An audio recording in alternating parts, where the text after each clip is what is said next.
considerando o momento que estamos atravessando, a gente poder, não é só dessa roda, é um eixo, na verdade, que atravessa o seminário, né, de pensar como nós produzimos, como nós construímos ciência dentro de um momento que exige distanciamento social, que exige isolamento social. Então, abriu-se uma questão, acredito que não só para nós, na sociologia, na antropologia, na ciência política, mas em diversos campos, de como continuar nossas pesquisas, de como refletir em um processo como, em um momento como esse, né? E várias estratégias vêm sendo construídas, e não só estratégias com relação a solucionar ou pensar a pesquisa em um processo de distanciamento, mas também iniciativas que mobilizam, né, o corpo acadêmico no sentido de problematizar a sua atuação, a atuação de pesquisadoras e pesquisadores, e é nesse sentido que a gente está propondo ouvir aqui hoje a experiência do Observatório da Covid de Antropologia, né? Nós vamos começar com a apresentação de Patrícia, são 4 mulheres que estão aqui conosco para fazer essa partilha, a Patrícia, a Luciana, a Stephanie e a Vani. Nós vamos começar com a Patrícia, que vai fazer uma fala mais geral de apresentação do observatório, e vamos seguindo. Eu acredito que em torno de 20 minutos, se for possível, para cada um, aí para nos garantir tempo ao final para perguntas, né, trocas. Quem quiser e quem achar melhor, enfim, fazer as perguntas por escrito, eu vou estar acompanhando o chat, certo? Vamos dar início? A palavra passo para a Patrícia. Fecho aqui meu microfone. Olá, pessoal, boa tarde. Ouvem bem?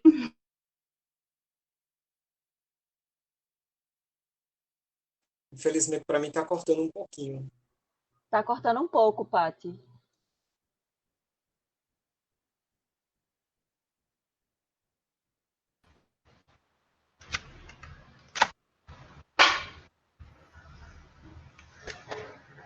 E agora, estão me escutando bem? Sim.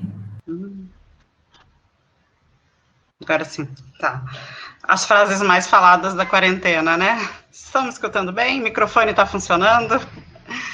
Enfim, gente, primeiro eu queria agradecer muito esse espaço, queria parabenizar vocês da organização do evento, né? É sempre super importante valorizar os eventos distintos, né? A gente sabe como é difícil todo o manejo de logística, ainda mais diante da pandemia, diante dessas dificuldades de mobilização mesmo dos estudantes, né? Então, fico muito feliz de estar aqui com vocês virtualmente e parabenizo a todas e todos que estão participando, da coordenação e do evento em si, né.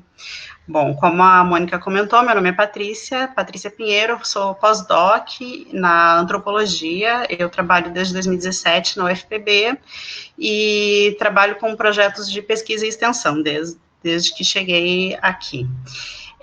Eu vou fazer um panorama muito geral, muito breve, e também outra coisa que eu queria agradecer à Mônica, né, essa oportunidade de a gente trazer não só pontos de vista de uma coordenação, que a ideia não é uma centralização, né, das atividades, mas sim a experiência das pessoas enquanto participantes de uma iniciativa que ela é muito experimental, né, então a gente não tinha nenhuma fórmula, a gente ainda não tem fórmulas, né, mas a gente tem alguns princípios, diretrizes e também algumas experiências prévias, principalmente com a extensão, que nos levaram a essa configuração do Observatório Antropológico, né.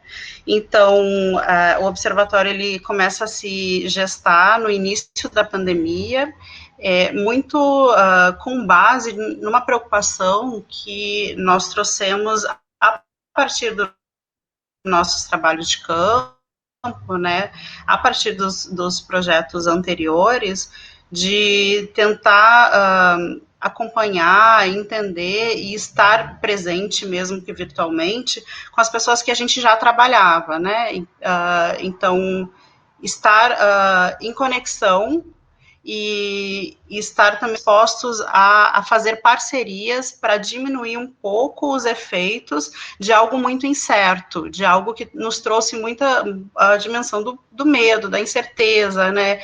Então, lidar coletivamente, tanto com esses sentimentos do grupo que foi se formando, que agora a gente tem cerca de 40 participantes, né? E também externamente com essas pessoas que a gente já trabalhava, foi um pouco a nossa motivação. E aí uma coisa muito interessante é que o trabalho ele inicia com uma ideia de, temos que fazer alguma coisa. No meu caso, eu trabalho com comunidades quilombolas, né? Então a gente um comitê local em Ituaçu para fazer esse diálogo sobre o que, afinal de contas, como afinal de contas a gente poderia trabalhar. E aí, a grande questão é que, assim, a mobilização foi tão intensa, e principalmente entre os discentes, isso é uma coisa que eu queria destacar muito, sabe? Muitas pessoas com muita vontade de trabalhar e muito preocupadas, muito atentas, ao contexto, à conjuntura internacional, mas também a esses contextos locais. Então, o observatório, ele de fato se forma com o trabalho dos estudantes, né? Então, ele se forma com muitas pessoas falando, olha, eu tô com essa ideia, eu acho que a gente poderia ir por aqui, então por onde que a gente vai? E a partir disso, a gente começa a pensar uma coordenação que é nesse sentido de, bom, vamos tentar juntar esses pontinhos. Então, a coordenação atualmente é a professora Rita Santos, que está aqui também, eu participo da coordenação, e a professora Aina Azevedo, né? Cada uma ajudando de uma forma. E também essas 40 pessoas, elas ajudam de formas específicas, né? Então, isso é outra coisa interessante. Não é muito trabalho, mas é um trabalho que é compartilhado. Então, esse compartilhamento, ele faz com que as coisas sejam um pouco menos pesadas, né? Então, todo mundo faz um pouquinho. Algumas pessoas, né, tem uma intensidade de volume de trabalho um pouco maior, muito por essa vontade de estar em contato com essas comunidades. Então, a gente está trabalhando com comunidades indígenas, quilombolas, do Conde, ciganas. Eu voltei agora, inclusive, de uma entrega de material de higiene em Sousa, então, em Sousa e Condado, as comunidades ciganas, e também comunidades periféricas. Mas é isso, são parcerias que elas são formadas uma a uma, né? Então, a gente não está trabalhando tanto com essa questão do interno e externo, mas mais com, como a antropologia, como as ciências sociais pode se colocar nesse contexto.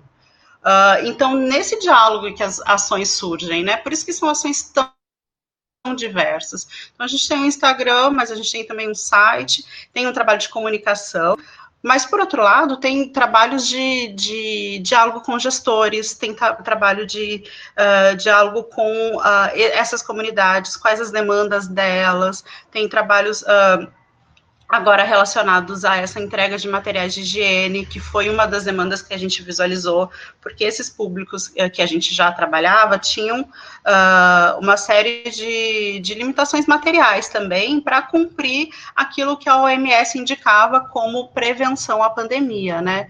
E uma coisa que foi muito interessante, inclusive nos contatos com a Mônica mesmo, no grupo de saúde da população negra, foi a gente pensar também as estratégias locais, né? Então, isso já, aos poucos, a gente vai amadurecendo isso também, né? A partir desses diálogos, dessas propostas dos estudantes, né? A gente foi formando alguns grupos temáticos, que são saúde da população negra, o Observa Saúde, e o GT Indígena. Então, esses 3 grupos, eles são mais temáticos e eles são, digamos assim, uma das frentes, e a gente tem também outros grupos que são de mapeamento, produção de conteúdo, projetos. Então, as pessoas foram se engajando a partir da forma como elas visualizaram e se sentiram também mais à vontade de trabalhar, né? Então, a gente tem tanto ações emergenciais, como essa proposta de entrega de máscaras e materiais de higiene, máscaras feitas por costureiras locais, isso ainda não começou, mas agora está em vias de iniciar, quanto desse debate um pouco mais estrutural também, né? Porque a gente sabe que tem questões muito mais antigas, né? Não nascem com a pandemia, mas são acirradas com a pandemia, né? Então, cobrar das comunidades que elas lavem a mão a toda hora, mas elas não têm água encanada, ou a água que tem é insuficiente. Como a gente faz esse diálogo com os gestores também, né? Como a gente cobra os gestores? E o próprio acompanhamento do conteúdo também, né? Das formas de entendimento que a gente vai ter que ter no futuro em relação à pandemia. Então, dados de saúde, epidemiológicos, também é um ponto que a gente tenta trabalhar, né? Muito a partir das pesquisas relacionado com as pesquisas que as pessoas já estão desenvolvendo. Eu acho que, de maneira geral, a estrutura do observatório é um pouco essa. A gente trabalha também com algumas iniciativas mais focadas, como o podcast, que vai ser apresentado aqui, né? Esse trabalho com desenhos é algo que se destacou bastante também.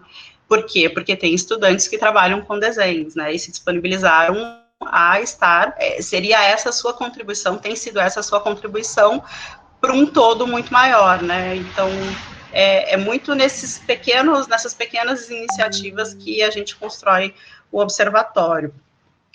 E, claro que os desafios são enormes, né? A gente está reiniciando no PPGA as aulas agora, então isso demanda muito tempo, né? Demanda muito diálogo, a ideia de um diálogo que não seja só para dizer o que as pessoas têm que fazer, ou seguir preceitos biomédicos, é muito importante para a gente, né? A gente não está ignorando preceitos biomédicos, mas vai muito além, né? Então, entender o que as pessoas estão fazendo requer esse tempo e essa atenção e esse cuidado, né? Que a gente está também tentando ver por uma perspectiva de uma antropologia engajada, que não deixa de refletir, que não deixa de fazer o seu trabalho de produção de conhecimento, mas não daquela maneira tão confinada, né? Então, isso acho que é um aprendizado que está sendo muito importante para todas nós, com certeza. Eu acho que, para começar a conversa, seria isso. A gente pode passar a palavra para a Vaniele, para falar um pouquinho do trabalho que ela fez no observatório, e depois as meninas também podem falar. Pode ser? Obrigada, gente. Perfeito, gente. Boa tarde. Eu adoro essa palavra, antropologia engajada. Eu acho que tem muito a ver com o que eu estava buscando, assim, profissionalmente falando, né? Quando eu entrei no PPGA, fiquei muito feliz com tudo que estava acontecendo e com as pessoas que coordenam o observatório e o nosso corpo docente como um todo, assim. Mas, enfim, meu nome é Vaniele, eu acabei Ciências Sociais agora, nesse período de pandemia.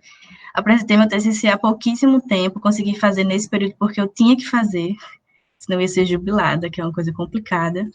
Mas, enfim, ano passado eu entrei para um mestrado em antropologia aqui na UFPB, porque eu também já tenho formação em administração na UPE, enfim, eu sou de Bonito, Pernambuco, não sou de João Pessoa. Mas, assim que eu cheguei em João Pessoa, eu estava buscando tanto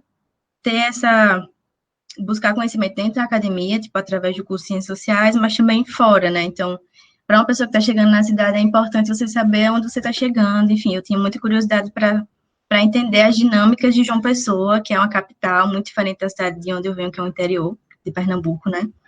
E aí, a minha jampa surge como essa porta de entrada, assim, para eu tentar entender a cidade através de um trabalho de ativismo local, muito focado na política, né? Então, tipo, a gente trabalha com esse escopo, a gente é uma ONG que trabalha com esse escopo territorial e tem o objetivo de estimular a participação da sociedade civil nas decisões públicas, nas decisões que definem o futuro e o presente da cidade como um todo, né? E aí, a minha atuação, que no começo, para eu tentar fazer o mestrado, teve um conflito que eu achei que eu deveria abrir mão de um ativismo, que é o meu trabalho hoje em dia, para ficar focada inteiramente na academia. Esse conflito ele foi transformado, na verdade, num caminho que foi se entrelaçando, assim, no final das contas. e que está sendo muito interessante, porque assim que a pandemia iniciou, né, a gente precisou ficar em casa e parar as aulas presenciais, o observatório estava sendo criado inicialmente, acho que mês de março, abril, e a gente, na Minha Jampa, como uma ONG que trabalha com engajamento político, mas também tem esse pilar de formatação de projetos que tem uma pegada mais solidária, enfim. Quando a gente viu que estava em casa, que as coisas, as dinâmicas de trabalho e de vida mesmo iam mudar como um todo, a gente começou a pensar no que fazer também a partir dessa nossa, na verdade, como gerir esse sentimento de impotência que estava sendo exacerbado, assim, que estava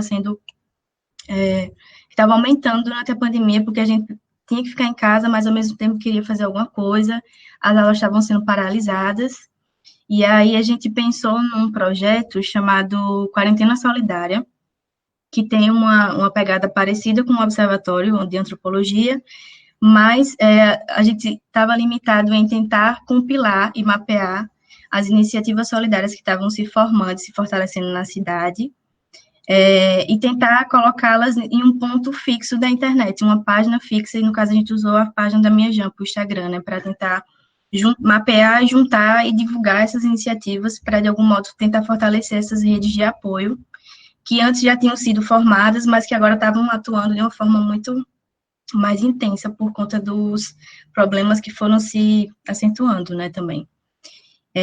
Inicialmente, a proposta da Quarentena Solidária era essa, e aí, quando eu vi que o observatório estava sendo criado, eu achei que daria um casamento perfeito.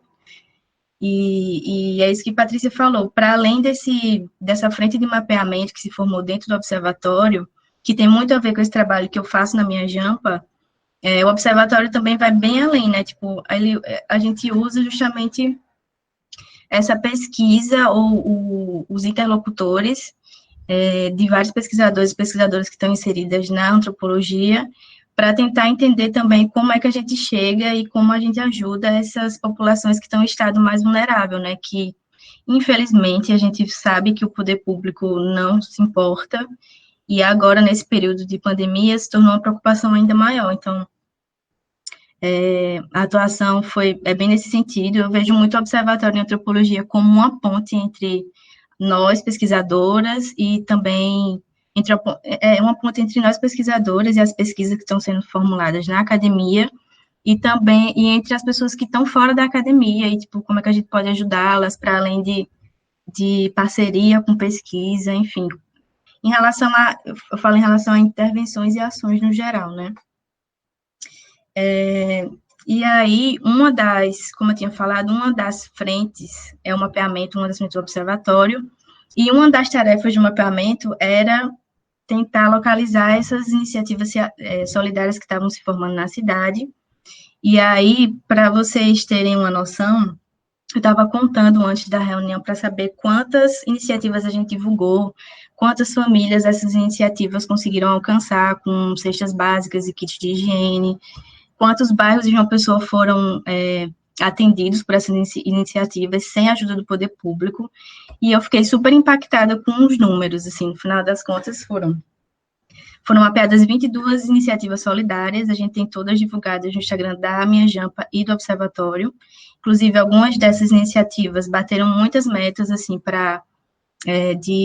de valores para poder comprar cestas básicas e distribuir pela comunidade, né, e bairros também que estavam precisando dessa ajuda, e outras ainda estão em aberto, inclusive acho chique, quem quiser ajudar ainda, dá uma olhada lá no Instagram da Minha Jampa e do Observatório já fazendo essa divulgação. E, enfim, os números são interessantes, porque a gente mapeou 22 iniciativas solidárias que atuam tanto em João Pessoa como também fora. A gente pode citar cidades como Mamanguape, Monteiro, Condado também, né? Entre outras. E se eu tirar a maior iniciativa, que é a CUFA, acho que você já conhece, que é Central Único de Favelas, que está atendendo quase 7.000 famílias em todo o estado da Paraíba, as outras 21 iniciativas ainda conseguem atender quase 4.000 famílias no estado, né? Principalmente João Pessoa. Então, é um número muito, muito grande de pessoas que o poder público totalmente fica alheio, né?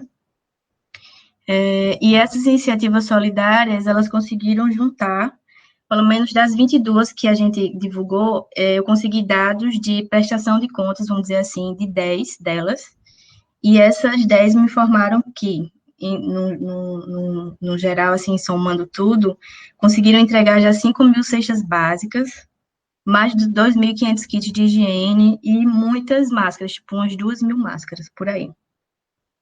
E a gente consegue mapear em relação à atuação que elas conseguiram alcançar cerca de 45 bairros e comunidades aqui em João Pessoa e também fora. Enfim, vou falar Paraíba porque eu acho que fica mais interessante. E aí é isso, basicamente os dados são muito interessantes. Eu não trabalho diretamente com essa questão das iniciativas solidárias, falando em pesquisa, né, acadêmica. Trabalho com antropologia da política, quero tentar focar nas eleições municipais, que também vai ser um período interessante, porque vai ser no meio dessa pandemia de Covid. Mas eu acho que acabou esse sentimento de impotência que eu falei no começo da fala, acabou sendo um pouquinho amenizado, quando a gente vê que consegue ajudar, ou enfim, consegue fortalecer de alguma forma essas iniciativas que estão fora da universidade, mas que também estão dentro, né, que acabam ajudando em pesquisas e tudo mais. Bom, eu acho que inicialmente é isso também. Eu acho interessante falar de outros mapeamentos de projetos, talvez, que Patrícia falou no final, que houve já a entrega de kits de higiene produzidos pelo Laboratório de Sanitizantes da UFPB, né? E esses kits estão sendo entregues porque houve um esforço também do Observatório em escrever uma proposta de edital para a agência Universitária da Francofonia, e aí o recurso, o observatório foi contemplado, e esse recurso está sendo utilizado para compras desses kits de higiene, e também, em breve, vai ser utilizado para fabricação de máscaras, né, entregas dessas máscaras também. E até agora, eu creio, e Patrícia pode confirmar, que já houve entrega em 3 localidades, né, acho que Mituaçu, no Rancho de Condado e Souza, acho que é isso. E aí, só nessas 3 entregas, a gente também consegue alcançar 360, acho que mais, na verdade. Cerca de 500 ou mais de 500 famílias já, né, nessas 3 entregas com kits de higiene que foram produzidos pelo laboratório da UFPB, e também com essa preocupação que houve do observatório, escrever uma proposta, enfim. É isso, apesar de ser muito legal os números apresentados, eu acho também a proposta, e tira um pouquinho a gente dessa zona de conforto, né, parece que joga a gente para uma realidade que a gente às vezes evita ver, de certa forma, mas apesar de tudo isso também é um trabalho bem cansativo, porque a gente agora está voltando às aulas e precisa dar conta de todos os prazos e tudo mais que um mestrado exige, ainda mais sendo o EAD, que a gente não queria, né, fazer nessa modalidade. É interessante dizer que é um trabalho interessante, mas também é um trabalho muito cansativo, que, enfim, acho que pelo número de voluntários que estão envolvidos, acabou se tornando uma coisa mais tranquila, mas é isto. Acho que basicamente é isso. Se faltou alguma coisa, eu posso complementar depois. Acho que é contigo, né, Lu? Obrigada, Vani. Luciana vai continuar, né? E a gente vai seguindo aqui. Isso. E quem tiver questões vai guardando, que daqui a pouco nós vamos continuar com o debate. Vocês me escutam bem? Estão me escutando? Ah, tá. Então, boa tarde a todos e todas. Antes de começar a falar, eu já perguntei, né, como disse Patrícia, a frase mais falada do momento, vocês me escutam bem. Eu venho de uma experiência um pouco traumática, porque nesse período que as aulas estavam suspensas, eu fiz um curso com a professora Patrícia, um seminário com o Ciesas e a professora Maria Helena, e era toda sexta-feira online, e a minha internet não cooperava de jeito nenhum.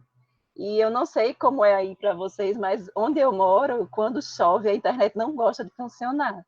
Aí, para me precaver para o dia de hoje, eu vim para casa da minha mãe. Então, assim, aqui tem cachorro, possa ser que de repente um cachorro participe, mas vocês desconsideram. Porque também tinha esse problema na minha casa. De vez em quando, meu cachorro participava das aulas de Patrícia, falando assim, sei lá, um cachorrês espanhol. Mas, enfim, bom, parabéns, como disse Patrícia, pela iniciativa. Eu acho muito, muito bacana. Me apresentar rapidinho. Meu nome é Luciana. Eu não tenho formação nas ciências sociais, eu sou formada em Direito, sou advogada militante. Entrei em contato com a antropologia em um momento em que eu entendi que o direito não respondia muitos dos meus questionamentos. Então, eu comecei a licenciatura em Ciências Sociais e no primeiro período, quando paguei Fundamentos Antropológicos 1, me apaixonei pela antropologia e, coincidentemente, estava aberta a seleção do mestrado para o PPGA. Fiz, passei, estou mestranda. Como Vani falou, eu sou da turma de Vani, nós somos da turma agora, né, recente, de 2020.1. A minha experiência com aula presencial foi muito rápida, porque as aulas começaram, eu acho que no comecinho de março, né, Vani? Dia 16, alguma coisa. Enfim, eu apresentei um seminário... Foi dia 9. Dia 9. Eu apresentei um seminário para uma disciplina. No outro dia saiu essa questão do isolamento social, decreto de pandemia, e eu já fiquei em casa, e foi aquela coisa super estranha, né? E a gente... E agora? Como é que vai fazer pesquisa? Como é que vai ter contato com o orientador? Como é que vai conversar com os amigos? Enfim, a gente foi se readaptando, como o Vani falou, não era muito o que a gente queria, a gente sente falta dos cafés, das conversas, das presenças, dos sorrisos, dos abraços, principalmente, mas a gente vai levando. Então, vamos lá. Como a Patrícia falou, no observatório tem várias frentes. E, assim, hoje eu me dedico a pesquisar e a estudar a infância Warao. Não sei se todos vocês estão familiarizados, mas os Warao são uma etnia da Venezuela e talvez vocês já tenham encontrado com eles pela cidade, né? Devem ter visto. Então, eu acho que... Deixa eu fazer assim. Só para situar um pouquinho vocês, como é que foi esse meu encontro com os Warao. Eles foram identificados inicialmente aqui no Brasil no ano de 2014. E, assim, é um episódio marcado por deportação pela Polícia Federal de Roraima, mas eles continuaram voltando para o Brasil, né? Migrando pelo norte do país, ali, por Roraima, pela cidade de Pacaraima, que faz fronteira com a Venezuela, que é o país de origem deles. E, assim, de 2014 para cá, eles passaram a migrar do norte para o nordeste, e aqui em João Pessoa, assim, na Paraíba, a gente registra a presença deles mais ou menos no final de novembro.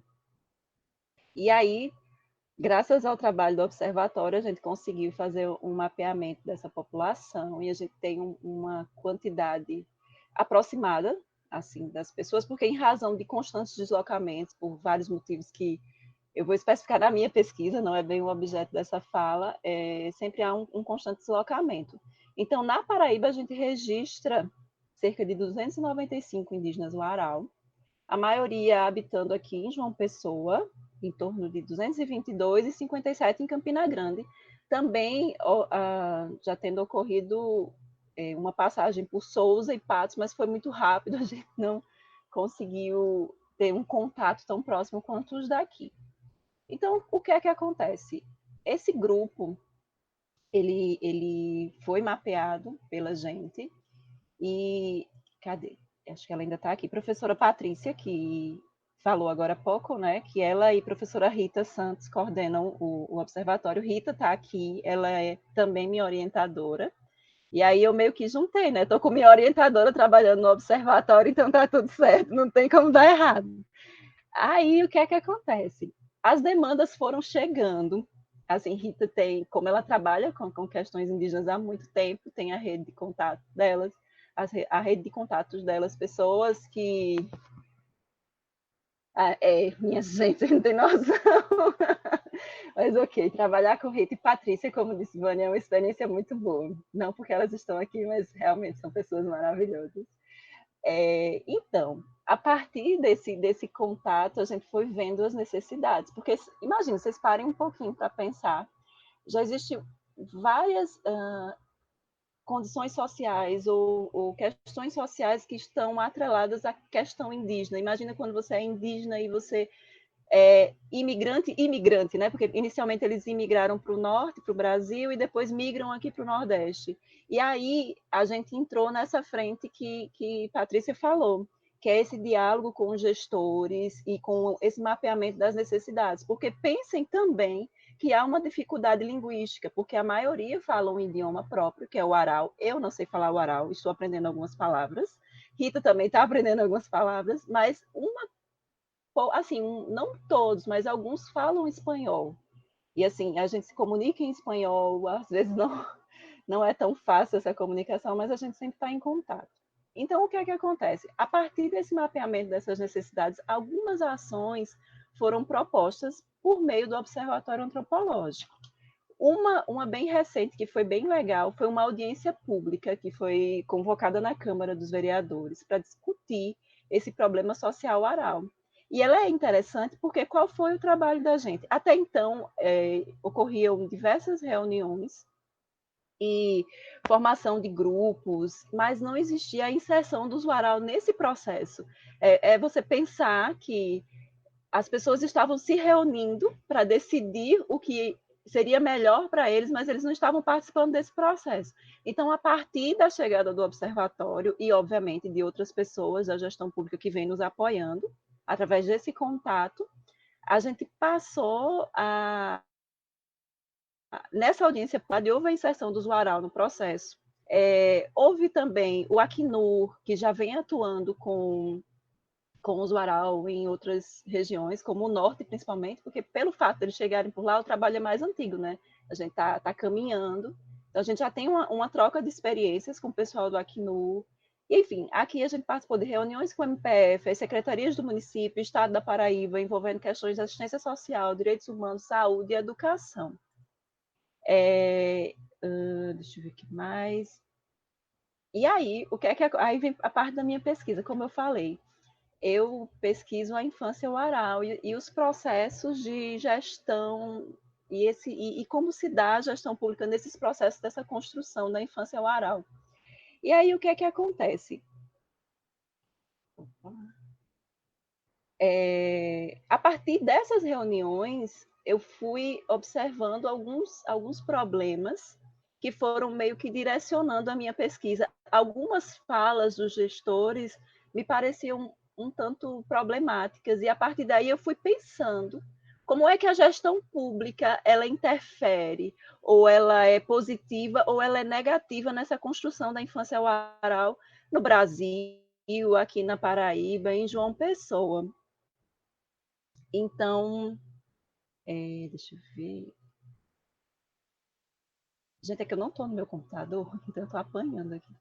Enfim, e a partir disso, o que é que aconteceu também? Como o Vânia falou, a gente tem essa questão das doações, a gente recebeu várias doações para os indígenas do Aral, e eu sempre me comprometia, quando possível, de fazer essa entrega. Então, sempre que eu ia, já aproveitava, ficava conversando com eles e já trocava o WhatsApp. Então, a partir desse contato propiciado pelo observatório, nessa entrega dessas doações que eu fui fazer, eu iniciei um contato, assim, uma aproximação com eles para entender alguns processos, entender algumas situações que vinham acontecendo, para estreitar esse diálogo, até mesmo de levar essas colocações para a gestão pública, para saber ou para pensar, junto com Rita, o que é que pode ser feito, quem pode ser mobilizado, quem pode nos auxiliar, quem pode favorecer. Então, assim, a gente já está fazendo de tudo, a gente já fez até mudança de abrigo para outro, a doação, assim, é maravilhoso. Foi um contato muito, muito legal para a minha pesquisa, mas, ao mesmo tempo, eu trago uma reflexão. Recentemente, eu escutei um podcast do Mundaréu, não sei se vocês já ouviram, mas ele é um podcast da Unicamp, e era um específico sobre uma pesquisadora, o nome dela é Taniele, eu acho, que falava sobre o crack. Ela, não é Stephanie é a mulher do podcast. E aí é muito interessante, porque o podcast é gravado, e é interessante vocês ouvirem isso, sabe? Esse podcast foi gravado com o informante, ou o interlocutor dela, que é o Henrique, que era um morador de lá. E aí eles vão falando como as pessoas se aproximam sempre, com o interesse de mapear, porque era uma pesquisa sobre crack, a questão da violência naquela região. E aí ela trouxe uma reflexão que me atravessou, e eu me coloquei nesse lugar na pesquisa Uaral, sobre os Uaral, né? Com os Uaral, na verdade. Valeu, Stephanie. Stephanie colocou o link aí, gente, se vocês quiserem ouvir. E ela falava sobre, não só sobre a responsabilidade, mas sobre o pesquisador que chega, obtém os seus dados para a pesquisa e, de repente, ele some. Essa pesquisa, ela é relevante para quem? O que é que você está escrevendo? Para quem é importante? Para a gente que trabalha com grupos, assim, em condições vulneráveis, o que é importante falar sobre esses grupos? O que é que a gente pode trazer de positivo? Uma pesquisa com que base, com que fundamento? Então, esse direcionamento eu não tinha muito, e a partir porque eu venho de uma outra área que pensa completamente diferente. E aí, a partir desse direcionamento do observatório, dessas reflexões sobre o valor de fazer essa pesquisa, mas para que o resultado não seja para mim, não sei se vocês conseguem entender, esse resultado obtido não é um resultado para satisfação pessoal, no sentido de enaltecer a minha pesquisa ou de dar um critério legal para a comunidade científica, mas que seja relevante para a sociedade, para que traga benefícios ou efeitos que se estendam para além das questões da universidade, entende? Então, enfim, são várias as ações, as minhas participações com os Uaral especificamente, porque como eu pesquiso sobre a infância, eu acabei me aproximando. Eu amo estar... Poderia falar várias horas sobre os Uaral, porque eu estou naquela fase bem apaixonada da pesquisa, não sei se vocês viveram isso, chega aquele amorzinho, então é isso. E aí, como o Vani falou, qualquer coisa você passa aí batido, no final, ou pelas perguntas, eu complemento, tá bom? Obrigada. Eita, obrigada, Luciana. E a gente segue com Stephanie, né? Que Luciana já adiantou, a mulher do podcast. Então, vamos seguindo. Obrigada, Mônica, obrigada, meninas, pelo convite para falar do podcast. O podcast é meu projeto preferido de quarentena, então é um prazer dividir aqui com vocês um pouquinho de como foi esse processo de construção, de como ele nasceu, como é que ele está estruturado e alguns dos aprendizados que a gente teve até agora, né, nesse processo, nesses meses de produção. E o que eu vou falar aqui é por mim e pela equipe inteira de produção do podcast. Nós somos 6 pessoas que produzimos juntos hoje. Então, parte do que eu vou falar são minhas palavras, parte são palavras das outras pessoas que fazem parte do projeto. Então, a gente construiu essa fala juntos. Então, eu vou começar contando um pouquinho como ele nasceu, a partir do meu ponto de vista, né? Que acho que cada um de nós tem um lugar diferente de engajamento com o projeto. Mas quando a pandemia começou, eu estava em Campo, no norte, na zona rural do norte da Chapada Diamantina. Estava com uma família lá, com um casal que não tem internet, vive numa área rural que não tem internet, enfim. Então, a pandemia começou, eu fiquei presa lá e foi só quando eu consegui voltar para Paraíba que eu tive um pouco me tocou a dimensão da pandemia, né? O que era o isolamento social para todo mundo, o que estava acontecendo. Né? Sem internet, as coisas não chegam muito, né? E aí, nas primeiras semanas que eu estava aqui, começou a me dar uma angústia de, meu Deus, eu preciso fazer alguma coisa, porque o mundo está caindo, e eu estava vendo meus colegas de mestrado, inclusive tem vários aqui na chamada que participaram, inclusive, do podcast também, todo mundo meio angustiado de, meu Deus, o que eu faço com a minha pesquisa? O pessoal que estudava passinho, futebol, galera da antropologia da saúde estudando em hospital, ninguém sabia o que fazer com suas pesquisas, né? Não podendo fazer campo, né? E aí comecei a trocar ideia com o pessoal da minha turma. Eu sou da turma do mestrado de antropologia, né? Esqueci de me apresentar antes. Eu tô no segundo ano do mestrado de antropologia. Eu entrei ano passado, 2019. Então já cumpri as matérias, as disciplinas. Eu tive a sorte de fazer as disciplinas presenciais e tive a sorte também de terminar meu campo antes da pandemia. Então eu fiz campo, né? Mas eu fiquei presa em campo, né? Quando ela começou, inclusive. Então eu tô num outro lugar. Enfim, comecei a trocar com meus amigos, me falaram, olha, acho que a Camila tá participando de alguma coisa com o observatório, conversa com ela. Eu falei com ela, ela falou, eu queria fazer um podcast, já tinha conversado com a Paty, e eu peguei o bonde andando, porque eu nem sabia o que era o observatório, né, nesse caminho, porque até eu me localizar no mundo. Então ele nasceu um pouquinho disso, assim, né? Ele foi completamente orgânico, tudo que a gente fez foi completamente orgânico e experimental. Ninguém nunca tinha produzido um podcast. Eu sou audiência de podcasts há muito tempo, eu adoro podcasts, é minha mídia preferida, então para mim foi legal entrar nisso. Mas enfim, ninguém sabia o que fazer, o que estava fazendo, então ele foi acontecendo, né? Foi bem espontâneo. Então, hoje a nossa equipe tem 6 pessoas, são todos antropólogos e antropólogas. Eu sou a caçula do projeto, eu sou a única mestranda, todo o resto doutorando, e a Patrícia, claro que é pós-doc, né? Já está professora no outro nível, na coordenação ali. Então, tem a Camila e o Mate Freitas, que está no primeiro ano do doutorado da UFPB, da antropologia. Tem o Glauco Machado, que ele também é doutorando da UFPB, está no primeiro ano, e ele também coordena o laboratório, ele faz parte do laboratório Arandu, também, que é o laboratório de antropologia visual, se não me engano, lá de Rio Tinto. E aí a gente tem outras 2 pessoas, que é o Thiago Oliveira, que ele está terminando o doutorado na USP, que ele faz edição e a arte, então todos os cards bonitos do programa ele que faz. Deixa eu ver se eu consigo apresentar. Eu quero compartilhar minha tela com vocês para vocês verem as artes, porque vale a pena, porque são bonitas. Vocês devem estar... Não sei se vocês estão vendo. Pronto. Vocês estão vendo? Estão vendo vocês, né? Sim. Eu vou abrir outra aba aqui. Então, cadê? Aqui, ó. Então, aqui são as artes, aqui é o último episódio. Enfim, vou deixar ele aqui para vocês irem vendo, se familiarizando. Então, tem o Thiago, que faz essas artes bonitas e também faz edição. E tem a Natil Mo, que está fazendo doutorado na UFRN, que faz edição também. Então, acho que essa é a equipe. E ainda que o programa em si, né, o Observa Antropologia, seja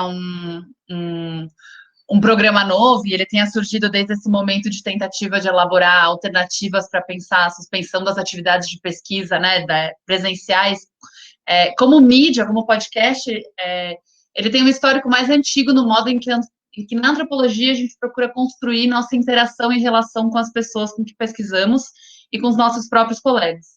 Então, no começo, o podcast pretendia ser um espaço para trocar impressões e ideias, e logo ele foi se aproximando de debates que estavam na sociedade e que fazem parte da agenda do dia. Então, essas questões são também mobilizadoras de outras ações, como projetos de pesquisa e extensão, que tentam reduzir as distâncias entre a universidade e a sociedade em si, ou mesmo dos grupos de pesquisas como espaços acadêmicos e acessos para a formação e construção colaborativa do conhecimento. Então, o podcast não é muito diferente disso. No fim, somos pessoas tentando tocar, comunicar, nos aproximar e crescer uns com os outros. A estrutura, hoje, do podcast, para falar um pouquinho de como ele funciona e como é que a gente organizou e pensou os programas, ele é formado por basicamente 3 quadros, né, hoje. Então, tem programas diferentes que estão dentro de quadros diferentes. Como eu falei, a gente foi descobrindo tudo enquanto a gente ia tirando as ideias do papel. Como é que faz para gravar, como é que faz para divulgar no Spotify, como publica, como estrutura um roteiro, qual que é a melhor ferramenta para gravar áudio. Aí a gente foi entrando no mundo dos podcasters e descobrindo que se a gente se enfiasse embaixo de um cobertor com um microfone, ia ser mais fácil para as pessoas entenderem o som ia ficar melhor, né, sem tanta influência de sons externos, enfim, essas coisas a gente vai aprendendo no caminho. Mas a gente tem, então, 3 quadros, né, basicamente. São 2 quadros fixos, um que é a antropologia conta-gotas, é um quadro voltado para os estudantes que estão em campo, né, para a gente atender os desafios que a pandemia trouxe. Então, todo mundo, de alguma forma, teve que reconfigurar as pesquisas de campo, né. Daí a ideia era trazer os alunos os alunos da UFPB, do mestrado, basicamente, mas do doutorado também, eles contarem um pouquinho como que eles estavam reconduzindo suas pesquisas, para conversar com interlocutores ou com especialistas, e debater sobre isso, né, para a gente se ajudar como pesquisadores, né, ter um espaço de conversa.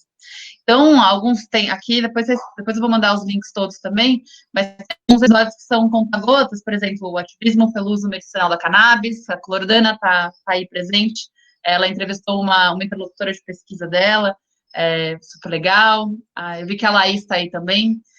O programa dela foi que a Camila mediou, que é o Cultura Não É Só Lazer, então ela teve uma conversa super legal com o Marcel Salu, que é um músico pernambucano, sobre as políticas públicas para a cultura, agora no meio da pandemia, e como toda a pesquisa dela também mudou bastante, né, durante esse período pandêmico. Então, esse é um dos quadros. O outro quadro é o Pílulas Antropológicas, que a gente traz umas discussões um pouco mais profundas com os temas latentes da pandemia, com o olhar de antropólogos e antropólogas que são especialistas em temas diferentes, né? Então, por enquanto, a gente tem o programa com o Pedro Nascimento, sobre políticas públicas, renda básica, que é super legal, e o programa com a Sônia Maluf, sobre saúde mental, que está aqui também, que é o programa mais, como curiosidade, que é o programa que foi mais escutado até hoje do podcast. E aí depois, quando a gente estava no meio da produção dos programas, a gente pensou que seria legal experimentar outras formas de conteúdo nesse meio auditivo, sonoro, que a gente estava começando a explorar também, né? Então, a Camila produziu e mediou um programa lindo, que é esse... que é o Você Já Amou Uma Travesti, que foi com as meninas do projeto de extensão aí da UFPB, do Cine Bicha. Então, nós fizeram um programa, espetáculo maravilhoso, que a gente chamou de um episódio pop-up, né? Então, ele não se encaixa necessariamente em nenhum desses lugares. Então, com isso, eu acho que vale, já encaminhando também um pouquinho mais para os aprendizados que a gente teve, eu acho que vale a pena dizer que para mim, pessoalmente, é mais legal dessa produção do podcast, mas é que ele é um espaço muito experimental. Então, como eu falei, a gente começou a experimentar tudo sem saber direito o que ia acontecer desde o começo, né? E se é a antropologia de tempos extraordinários, né, que a gente está fazendo agora, esse era o nome, inclusive, do curso que a Luciana comentou que fazia às sextas-feiras com a Patrícia e com a Maria Helena, eu fiz esse curso também. Então, se essa antropologia de tempos extraordinários que a gente está fazendo, a gente tem que pensar em soluções e formas de pensar nossas pesquisas de forma extraordinária também, né, porque as coisas estão mudando de maneira muito rápida. E aí, eu acho que o podcast é uma boa mídia para a gente pensar em experimentações, em inovações, até em discutir sobre metodologias novas ou pouco comuns de como realizar pesquisas, né? Que foi, inclusive, o que a gente fez nesse programa aqui, que é o último que saiu, que é o Além do que se vê, outras sensibilidades em campo. Então, acho que a forma que a gente... oficialmente, se eu posso dizer assim, produz conteúdo dentro da academia, né, na antropologia, mas na academia como um todo, né, com produção de artigo, de texto, é muito importante e é muito sólida, mas ela demora muito, né, então acho que o podcast, ele se coloca como uma alternativa rápida de diálogo, né, claro que tudo isso tem que passar depois por validação, né, a gente tem que refletir sobre todos os experimentos que a gente está fazendo, a gente está, inclusive, começando a escrever um artigo para ser publicado sobre isso, mas eu acho que isso é uma coisa muito, muito interessante, né, ele é um espaço legítimo para a gente testar ideias, reflexões, debater novas metodologias, que podem ser validadas no futuro ou não, né. E eu acho que outro aprendizado interessante, e aí eu termino com isso, da produção do podcast, é que ele é uma mídia muito usada no meio da divulgação científica, né, de modo geral. A gente, inclusive, participou de um edital que, infelizmente, a gente não ganhou, mas foi muito bacana ter participado desse processo, com o Instituto Serra Pilheira, que eles estavam, inclusive, buscando podcasts que têm esse objetivo de traduzir os saberes científicos para o público em geral, para apoiar, né? Então, acho que a gente viu essa potencialidade a partir de algum momento, assim, do nosso podcast, e a gente começou a tentar, pelo menos, mudar a linguagem dos programas na medida do possível para sair ao máximo desse antropologuês que a gente fala, né? E aproximar a nossa disciplina de outras disciplinas e de um público mais abrangente, para eles entenderem a importância do tipo de trabalho que a gente faz, né, nas ciências humanas como um todo. E acho que o episódio de saúde mental, que é o que as pessoas escutam muito também, ele tenta fazer isso um pouco. Eu trouxe uma outra aluna do mestrado também, que ela é terapeuta ocupacional, para conversar junto, para falar, olha só, duas disciplinas diferentes, dialogando, né, sobre o mesmo tema, qual que é a importância da gente trazer essas discussões multidisciplinares para aí, né? Para isso. Então, acho que a nossa intenção daqui para o futuro, a partir desse aprendizado, é que a próxima temporada caminhe cada vez mais para esse sentido, né? Mostrando a relevância das ciências sociais e da antropologia, né? Em conexão com os demais saberes para a construção de conhecimento, que é muito necessário, né? Nesses tempos sombrios que a gente está vivendo. Enfim, acho que é isso. Então, estou mostrando aqui para vocês o site, o Anchor, né? Que é uma das plataformas em que vocês podem achar o podcast. Eu também esqueci de falar, mas a gente também tem um quadro que chama Desconfinamento de Ideias, que na verdade é quando as pessoas que participam dos programas escrevem em texto um pouco da reflexão dos debates dos programas, né? Então tem aqui no site do Observa Antropologia em textos, tem o texto da Laís, o texto do Matheus também, enfim, tem alguns textos aqui que são legais, são frutos do podcast.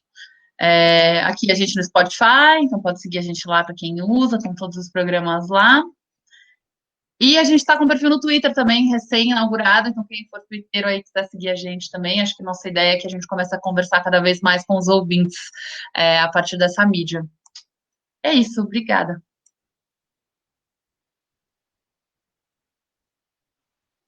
Vou deixar todos os links aqui agora. Eita, muito grata, Stephanie. Bem, a gente vai caminhar agora para um debate. Eu só queria compartilhar um pouquinho, alguns minutinhos, antes de fazer essa passagem, né? Falar para vocês que eu também participo do observatório, né? E falar esse também é para dizer que não que essa ação mobilizada a partir da antropologia acabou envolvendo estudantes, professores, enfim, pessoas de outras áreas também, né, que também sentiam e partilhavam a mesma angústia de como se movimentar e de como estar presente, de como pensar ciência, de como fazer ciência dentro de um período como esse, né. E eu queria falar só um pouquinho sobre isso para passar adiante, no sentido de, enfim, eu acho que quem quiser já pode ir se inscrevendo aqui no chat, que já ajuda, né, eu acho que é bem interessante.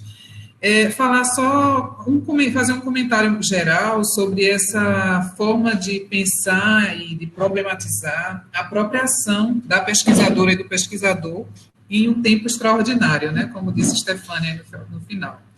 E eu acho que essa preocupação, ela traz para a gente a importância de pensar e localizar o trabalho e a ação do cientista social, vou colocar assim para uma forma mais geral, mas de cientistas que atuam nos campos das humanas, para a gente ampliar um pouco, talvez, a fala, de pensar sua ação de trabalho em períodos e tempos específicos, né? Que eu acho que essa tem sido uma grande questão para a gente. Nós estamos em um período que ele quebrou e rompeu com uma certa reflexão de normalidade, né? Uma certa perspectiva de normalidade, uma certa forma de pensar a normalidade. Ou seja, a gente tinha uma certa dinâmica, ela foi rompida, e ante a ruptura, eu acho que ficou para todas e todos nós uma questão que dentro da academia se tornou muito emblemática, que é de não lidar com a ruptura.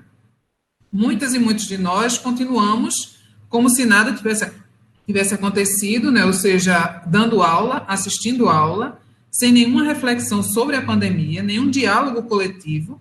E eu acho que essa ação do observatório de dizer, olha, vamos parar e vamos fazer algo nesse tempo extraordinário, e a partir disso, dessa ação, e problematizando o próprio tempo em que estamos inseridos, eu acho que é algo que eu gostaria de colocar assim como questão para a gente pensar, né? Como nós estabelecemos dinâmicas e condições para essa reflexão do tempo que a gente vive. Um outro ponto que eu queria colocar, e aí para depois também, já como pergunta para as colegas comentarem, é sobre os impactos nos projetos de pesquisa, né? Stephanie mencionou um pouco, mas pensar quais são os impactos, porque é impacto no sentido da nossa relação acadêmica, da sala de aula que se rompeu, é impacto no projeto que estava desenhado com uma certa metodologia, com um certo tema, que exigia um certo tipo de experiência, né? Então, pensar um pouco isso. E um outro ponto que eu queria tocar é que é algo que a gente problematiza bastante, que é sobre a nossa experiência de produção acadêmica, o quanto ela é solitária, né? E a experiência do observatório construiu uma experiência de troca, de partilha e de construção coletiva que é muito intensa.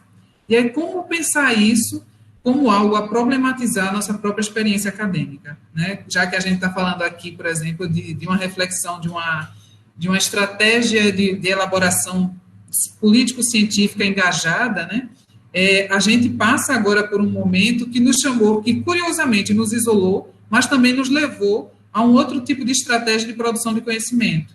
Estivemos produzindo muito e coletivamente. Eu acho que o observatório, pelo menos, me parece isso, assim, como um momento em que se chama para uma produção em que a gente ainda vai elaborar, ok, são ações que estão sendo desenvolvidas e a gente pode depois mergulhar na reflexão dessas ações, mas foi um processo extremamente coletivo, né, em que sentamos juntos, rodas, diálogos, para a produção. Eu acho que é interessante falar, por exemplo, que para a produção de um card, há todo um diálogo coletivo pensar, né, como a gente faz? A gente monta assim, traz isso para cá, traz aquilo para ali, esse desenho, essa imagem, essa cor, e tudo isso é uma elaboração que reflete uma preocupação.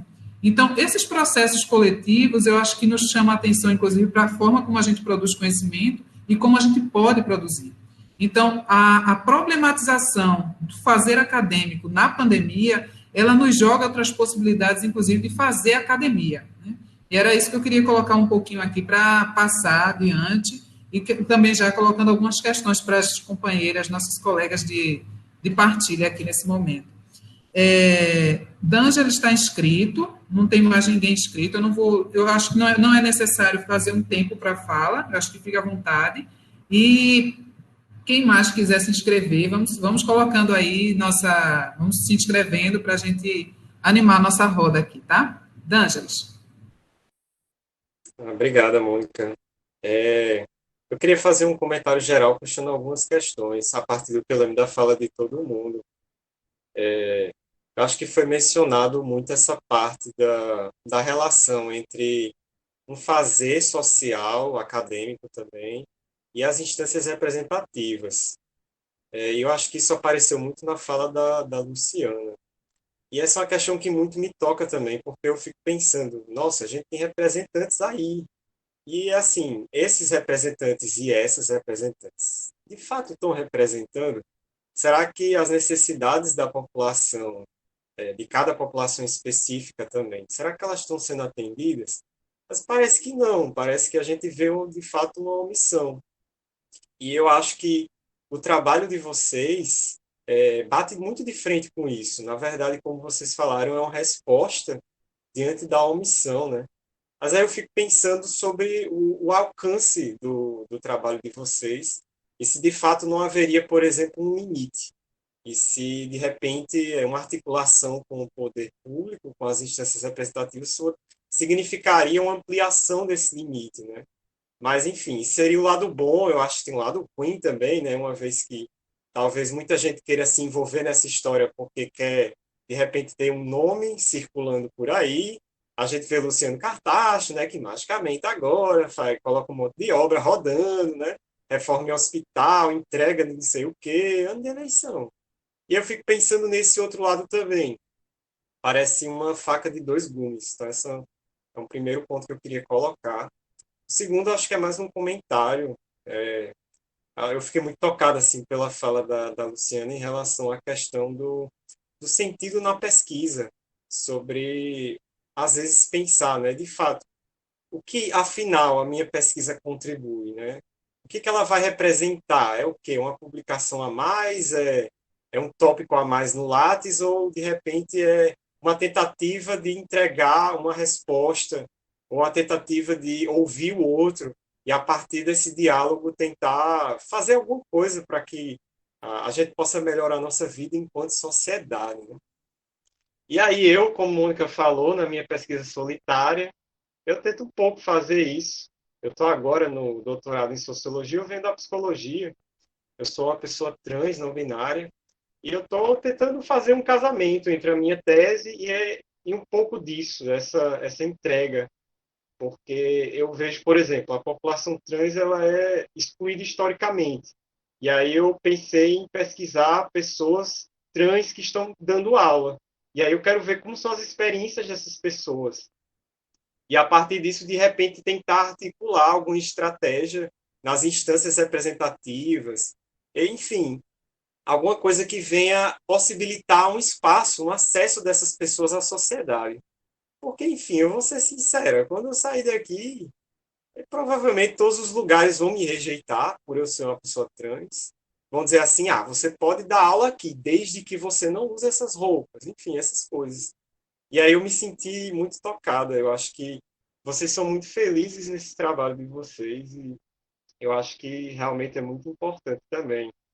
Em relação à fala da Stephanie, como pessoa que vem da psicologia, em conjunto com outras pessoas também, a gente também se sentiu um pouco incomodadas com essa questão. No caso, nosso caso específico foi o seguinte: se forma mais de 400 psicólogos e psicólogas na Paraíba, em média, todo ano. E aí, qual é o impacto disso na sociedade? A gente não vê. E aí a gente, esse ano, antes de começar a pandemia, a gente estava um grupo assim bem embrionário, e aí a gente foi discutindo e finalmente em janeiro a gente começou uma ação. A gente foi para a Lagoa, sei lá, a gente foi dar cara na tapa falar sobre saúde mental. E aí, gente, o que vocês entendem por saúde mental? E a gente, assim, ficou muito impactada com as respostas que as pessoas davam. E a gente dizia assim, não, eu não estou ficando doido, eu não preciso falar de saúde mental, estou muito bem. E aí tem aquela coisa, né? Saúde e doença, ou você está são, você está louco, você não precisa procurar psicólogo se você não for louco. E aí a gente volta para a primeira questão. O que esses psicólogos e psicólogas estão fazendo? A gente está aí um monte de gente se formando, mas parece que há um grande hiato, né? Então a gente também se articulou e aí a gente começou a produzir algumas lives. Aí a gente conseguiu, por exemplo, trazer uma pessoa que está há mais de 10 anos iniciada no candomblé. E quando a gente trouxe o relato dessa pessoa, a gente sentiu um engajamento muito forte das pessoas que participavam. Parecia que aquilo fazia muito sentido. E aí a gente ficou pensando, caramba, tanta coisa poderia estar sendo feita, as pessoas de fato participam. Eu acho que vocês devem verificar isso na experiência do podcast de vocês. E a gente percebe que parece que isso significa que é como se as pessoas tivessem também uma necessidade de estar tratando determinados assuntos. Mas, enfim, isso é mais um comentário. Eu queria voltar só para uma questão, para não alongar muito a minha fala. Eu fico pensando nessa questão do mapeamento também, que vocês falaram. Eu fico pensando sobre como vocês conseguiram, por exemplo, mapear essas populações indígenas. E voltando para o meu caso, por exemplo, eu sou uma pessoa trans não binária, eu não existo em documentos, basicamente. Se eu pegar minha identidade aqui, sei lá, vai ser a foto do homem cis. O meu nome é um nome que, de fato, parece que não entrega muito uma compreensão de masculino e feminino, mas foi sorte. Nesse sentido, eu fico pensando, devem existir populações também um tanto invisíveis, muito difíceis de serem acessadas. Então, como vocês fizeram, então, para conseguir chegar nessas populações? Porque eu arrisco dizer que nem eu, nem o resto das pessoas, ou quase todas, não ouviram falar dessas populações, né? Eu fico pensando nisso. E então, uma última coisa, só para fechar, sobre a questão eu fiquei pensando na questão da pós-verdade também. Como é que vocês estão lidando com isso? Se de repente isso se manifestou no trabalho de vocês, por exemplo, compreensões como, mas o vírus não existe. Mas na verdade isso aí é uma pandemia de medo, não é uma pandemia de um vírus. Se vocês têm lidado com pessoas que carregam esses discursos e como que vocês têm lidado. Aí nesse ponto, eu percebo realmente muito a importância da interação de saberes. Como que as ciências sociais podem estar se articulando com o direito, podem estar se articulando com a antropologia, com a psicologia também, enfim. É isso, gente. Desculpa aí, eu falei demais. Não, D'Angelis, foi ótimo. As inscrições continuam abertas, não sei se alguém mais quer falar ou se a gente retorna para as nossas companheiras de mesa.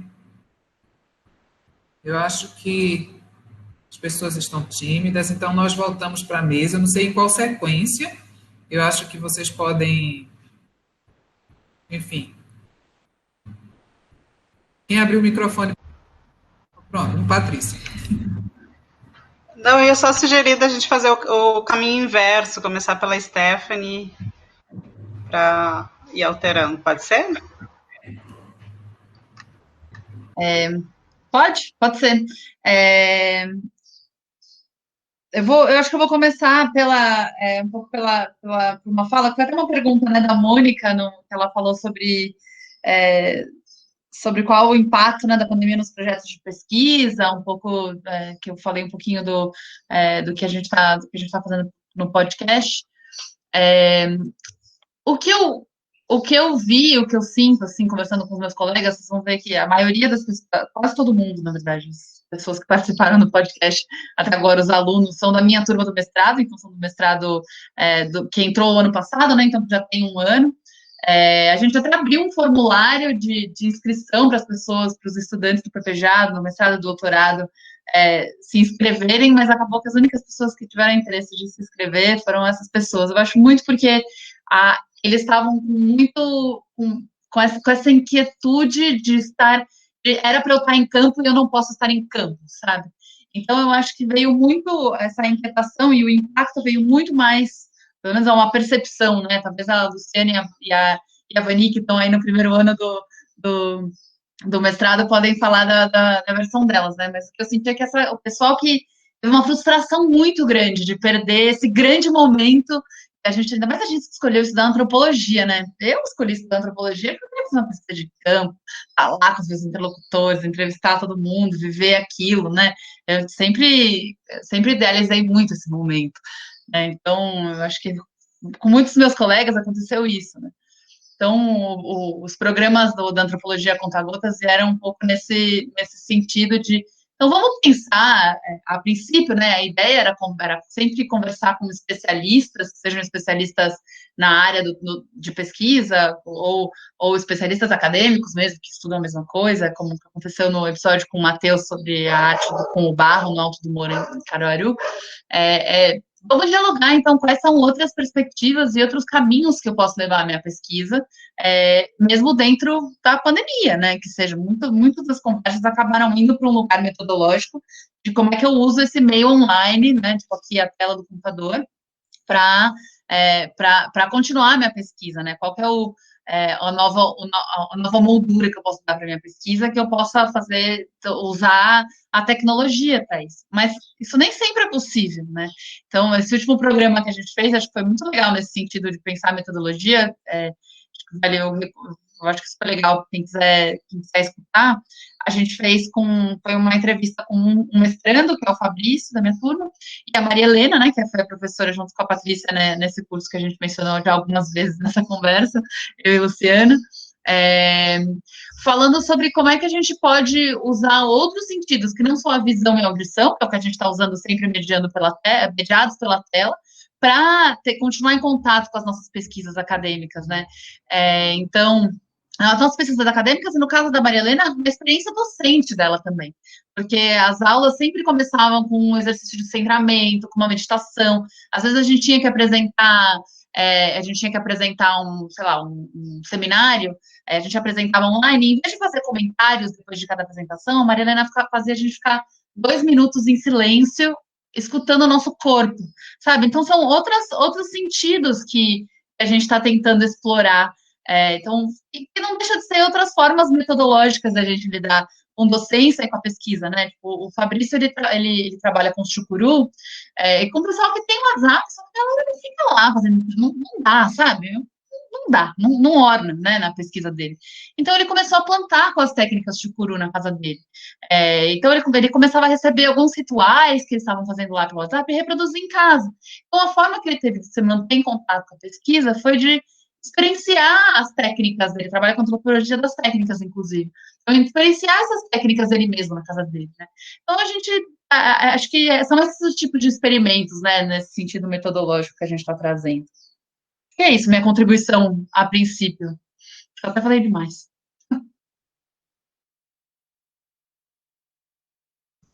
No caminho contrário seria eu agora, né? É isso? Tá. Então, os impactos, né, no processo de pesquisa.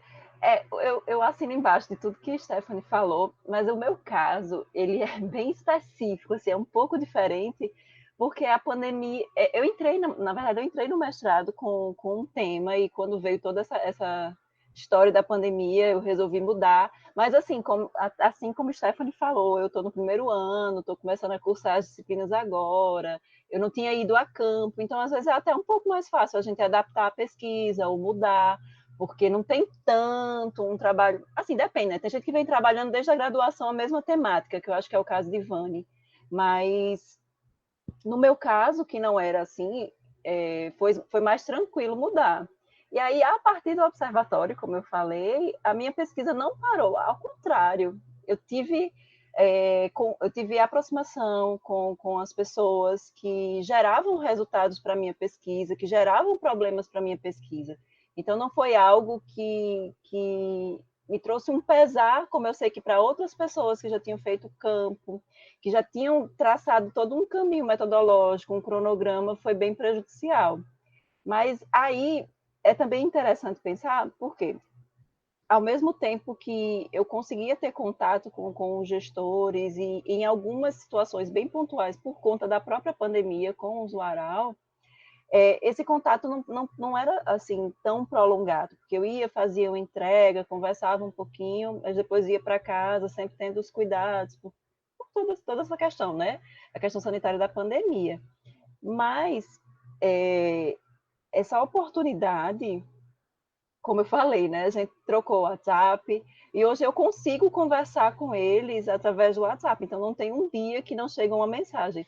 Hoje, em João Pessoa, eu acredito que são 6 abrigos. Então, eu tenho um contatinho em cada grupo desses. E assim, a pesquisa vai se desenvolvendo a partir daí. Também tem uma certa vantagem no meu caso, porque como eu estudo a questão da gestão pública nesses processos da infância oral, tem muita coisa documental, e até pensar que era uma das coisas que eu fiquei meio assim, eu quero fazer pesquisa de campo, é necessário a entrevista, é necessário o acompanhamento com a família oral, com o problema social oral global, e não essa questão de problematizar apenas a infância, como se ela tivesse excluída de um contexto problemático de todo um grupo, sabe?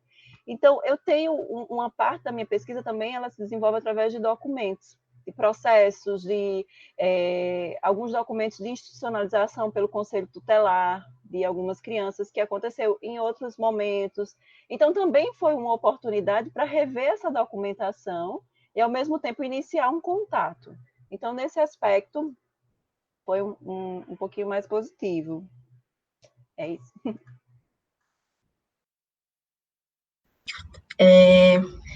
Então, eu acho que em relação às meninas, o impacto que essa pandemia teve na minha ideia de pesquisa inicial foi gigante, assim. Estava pensando em seguir por uma área de tentar estudar a antropologia das instituições, enfim, com antropologia da política também. Eu queria muito ver como a Câmara vê com outros olhos, na verdade, eu tentar enxergar com outros olhos, porque o meu trabalho permite essa ida a campo recorrente, né? Eu sempre estou na Câmara dos Vereadores, eu sempre estou em reunião de movimento sociais, eu sempre estou em reunião com voluntários, enfim, tipo, eu já, por conta do trabalho, eu circulo bastante na cidade e estou nesses ambientes, mas eu nunca parei para tentar fazer um caderno de campo, fazer as anotações, tentar também unir essa questão da teórica, metodológica com as experiências que eu estou tendo no dia a dia e tudo mais, ou transformar essas experiências em campo real, né? Então, a minha ideia inicial, entrei no mestrado pensando que seria interessante estudar antropologia da política dentro de uma instituição que seria a Câmara, especificamente, a Câmara de Vereadores aqui. E iria aproveitar, porque a gente está em período eleitoral, para entender como é que funcionam as dinâmicas da Câmara, dos vereadores, das vereadoras nesse período. Será que eles usam aquele ambiente para se autopromover, sabendo que não é legal, juridicamente falando e tudo mais? Então, tipo, quem circula ali dentro, o que é que as pessoas buscam, por que a Câmara é a casa do povo, enfim, eu queria tentar responder ou buscar novas questões dentro de uma instituição, né? Só que aí veio a pandemia, estou trabalhando em casa desde março, então mais de 5 meses, eu acho, né? E o que sobrou, de certa forma, e o que necessariamente eu tive que fazer foi um levantamento bibliográfico de antropologia da política que me serviu para o TCC agora, na graduação. E aí eu estava tentando buscar etnografias da política que foram produzidas no Nordeste nesse período eleitoral. Produzidas no Nordeste, não, produzidas sobre o Nordeste, porque, enfim, pela pesquisa eu também percebi que muitos dos autores e autoras não estão produzindo daqui do Nordeste sobre o Nordeste, mas de fora, e aí eles pesquisam um tempo aqui, ou enfim, acabam estudando em algumas universidades que estão ligadas ao território nordestino, né, e aí depois eles saem e vão fazer doutorado no sul e sudeste do país, na maioria dos casos. E aí acabou que foi muito interessante essa experiência do TCC, porque complementa de alguma forma, ou inicia de alguma forma, essa minha aproximação com o que eu queria que fosse o meu campo, e eu acho que vai continuar sendo, mas eu ainda não sei o que fazer em relação ao meu recorte de campo mesmo. Eu não vou poder mais estar, não sei como é que vai ser daqui para o final do ano, né? As eleições são em novembro esse ano, então eu não sei como ou o que pesquisar de casa, se eu tinha uma ideia de instituição e antropologia da política e tudo mais. Então está sendo complicado agora, porque iniciaram as aulas, eu preciso continuar a fazer de alguma forma, ou modificar meu pré-projeto, e eu estou nessa fase bem de impactada ainda, sabe quando você está impactada e paralisada? Eu ainda estou nessa, estou tentando pegar o ritmo do mestrado, e enfim, trabalhando na minha jampa, então talvez seja, não sei como é que vai ser, na verdade, não sei mesmo, mas vai rolar em algum momento. E em relação, teve uma pergunta específica sobre mapeamento, eu acho, né? Como a gente chegou a alguns grupos específicos, eu acho que foi citado indígenas, eu acho que isso, né? Mas, pelo menos pela experiência que a gente teve na minha jampa, muitos dos grupos ou iniciativas solidárias chegavam porque as pessoas compartilhavam e queriam que a gente compartilhasse na nossa página por ter um alcance um pouco maior e tal. E outras a gente recebia por grupos de WhatsApp, a maioria, né? Então, tipo, eu participo de muitos grupos por estar envolvida também nessa questão de articulação política, e aí acabam que chegavam várias e várias iniciativas, e aí a gente entendeu que, tipo, a gente precisava juntar elas em algum lugar para tentar dar um alcance maior, enfim, a partir da internet mesmo, e que as pessoas pudessem acessar com mais facilidade. Não só a gente que está recebendo em grupos de WhatsApp específicos, porque a gente está envolvida, de certa forma, com articulação política, né, no final das contas. E é isso, eu acho que não sei se teve alguma coisa além, assim, na frente do mapeamento do observatório, mas, pelo menos a experiência que eu tive na minha JAMP também, entrando nessa frente de mapeamento, essas informações foram colhidas a partir desses canais, principalmente, né?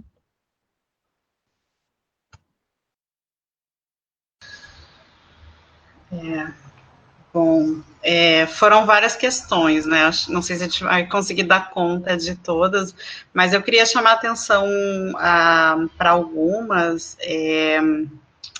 Eu acho que é interessante isso da gente pensar, por exemplo, as mudanças nas pesquisas, as alterações, as adaptações, e também essas possibilidades de diálogo para além da academia, que a gente tem esse tipo de angústia, né, de como fazer isso, o que fazer, mas muito, como a Mônica chegou a comentar, também muito isolados, né, Então, muitas pessoas angustiadas, cada um no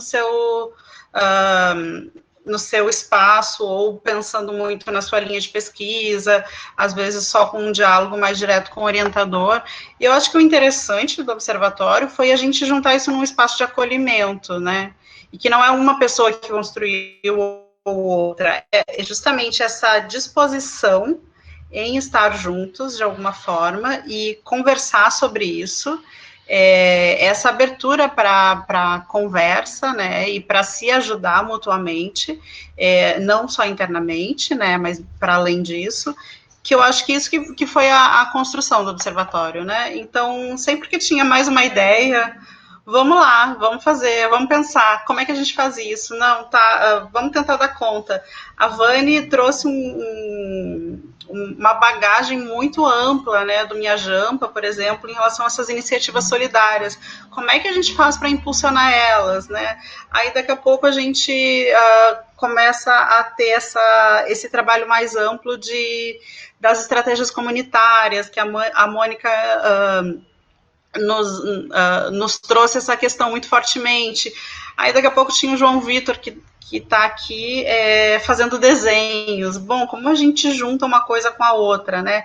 Essa escrita a muitas mãos, esse trabalho a muitas mãos, que é uma coisa que, às vezes, a gente não vê como possível na universidade. Às vezes a gente fica em espaços muito centrados, autocentrados e concentrados, e não vê a potencialidade que em todos os sentidos, né?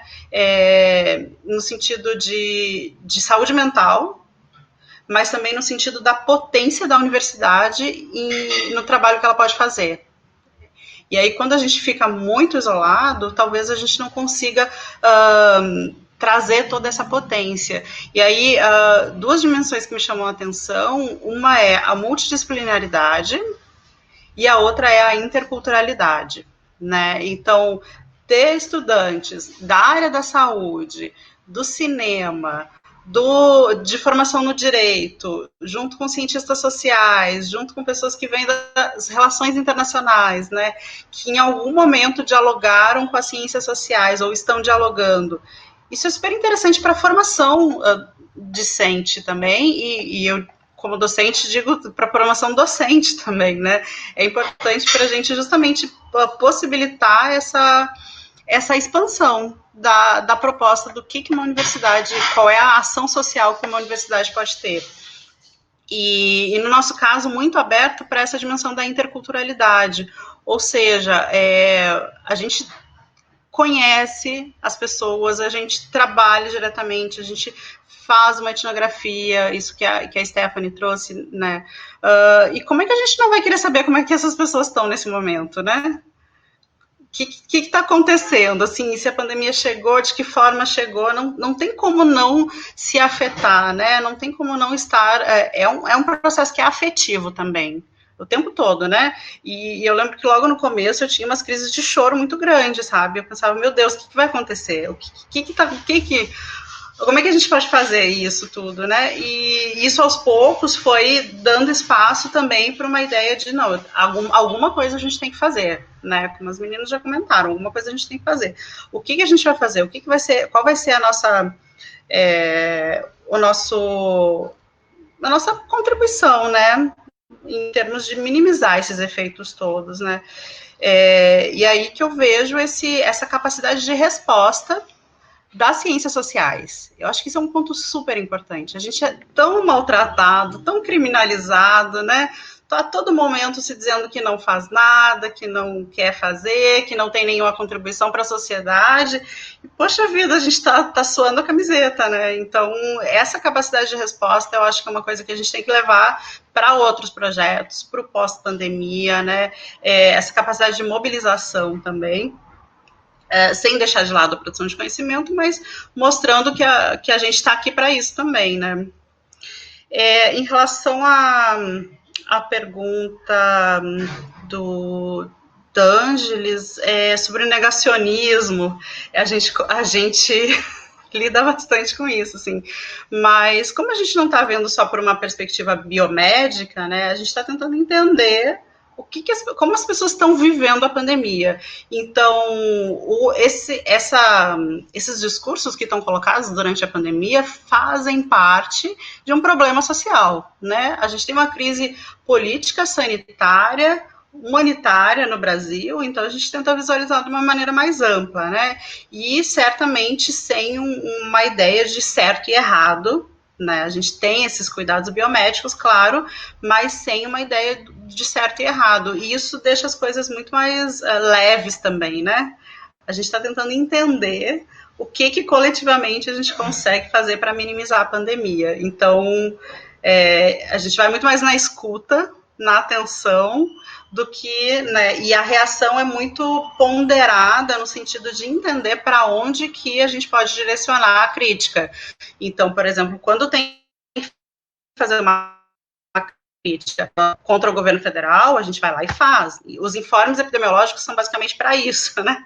Por quê? Porque a gente se posiciona muito em relação a isso. Agora, é diferente da gente tentar normatizar o que as pessoas estão fazendo na vida cotidiana, né? Isso a gente certamente não está se propondo a fazer. É muito mais complexo, né? Acho que é isso. Mais uma vez, agradeço muito. Estamos abertos, se tiverem mais alguma questão também.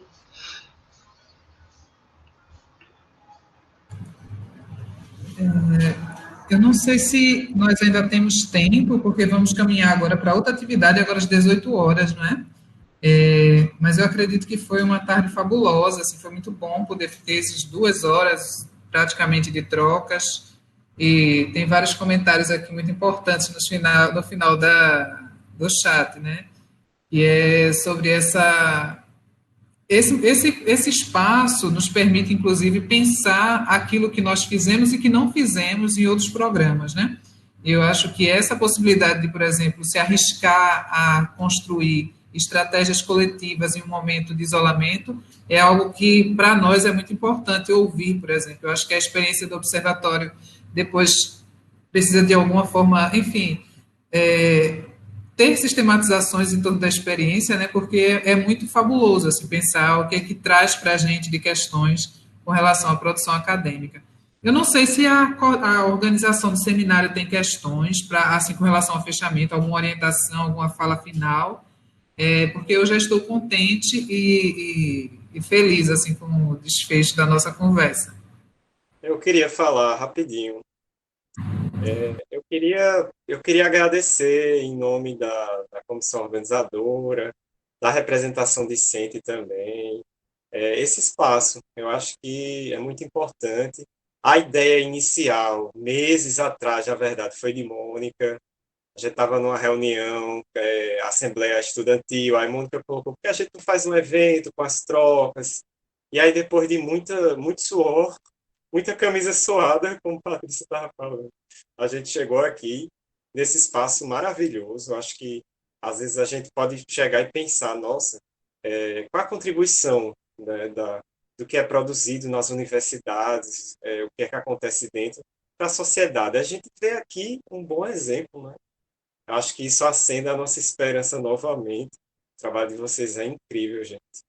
É isso, eu queria agradecer mesmo. E todo mundo que participou, se puder colocar o nome aí no chat, porque eu não posso sair dessa tela. Está gravando a tela, aí se eu sair vai mostrar outra tela, então eu não posso passar a lista por conta disso. Essas coisas, situações que acontecem. Ontem a gente passou uma lista que ninguém conseguia acessar também. Enfim, mas a gente nos trancos e barrancos vai tocando mesmo. É isso, gente, eu agradeço bastante. Eu posso encerrar aqui, vocês me permitem? Permitimos e agradeço muito. Eu quero também registrar, só para finalizar mesmo, agradecer às companheiras do Observatório por terem topado esse tempo conosco e agradecer novamente à organização, assim, D'Ângeles, Isadora e todo mundo que está aí tocando, foi muito importante construir esse espaço para a gente, né? Obrigada e vamos embora. Pois até mais, gente. Eu vou ficar porque senão eu perco os comentários aqui, certo? Tá bom, gente. Obrigada pelo espaço também. Foi muito legal participar, viu? Muito obrigada. Parabéns pelo evento. Obrigada, gente, de verdade. O que vocês acharam depois pra gente? Manda mensagem. no Ok, Instagram, pronto. no Twitter. Isso, Angeli. Tá bom, tá bom. Até mais. Até mais, tchau, tchau. Tchau, gente. Tchau, obrigada, viu? Nada.